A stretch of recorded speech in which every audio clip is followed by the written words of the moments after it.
সেদিন সমুদ্র সৈকতে আমি একটি শাপলা মাছ দেখতে পাই। পরে দেখি শাপলা মাছটি ছিল মা মাছ এবং শাপলা মাছটি ছিল প্রেগন্যান্ট এবং বাচ্চা ডেলিভারিরত অবস্থায় মা মাছটি মারা যায়। তো দুটি বাচ্চা বের হওয়ার পরে আমি তৃতীয় বাচ্চাটি বের হতে সাহায্য করি পেটে চাপ দিয়ে, এবং এরপরে চাপ দিলে চতুর্থ বাচ্চাটি বের হয় এবং পরবর্তীতে দেখি আরেকটি বাচ্চা আছে, আমি সেটিও বের করতে সাহায্য করি।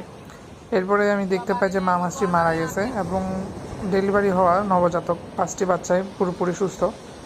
তো আমি তাই 5টি বাচ্চাকে নিয়েই সমুদ্র সৈকত থেকে নিয়ে পানিতে ছেড়ে দিই। তো পানিতে ছেড়ে দেওয়ার সময় আমার খুব খারাপ লাগতেছিল যে দুনিয়াতে আসার আগে মাছ মারা গেল। তো আমি সমুদ্রের মাঝখানে এমন পানিতে ছাড়ি যাতে বাচ্চাগুলো সবগুলো সুস্থ থাকে, এবং সবাই বাচ্চাগুলোর জন্য দোয়া করবেন। ধন্যবাদ সবাইকে।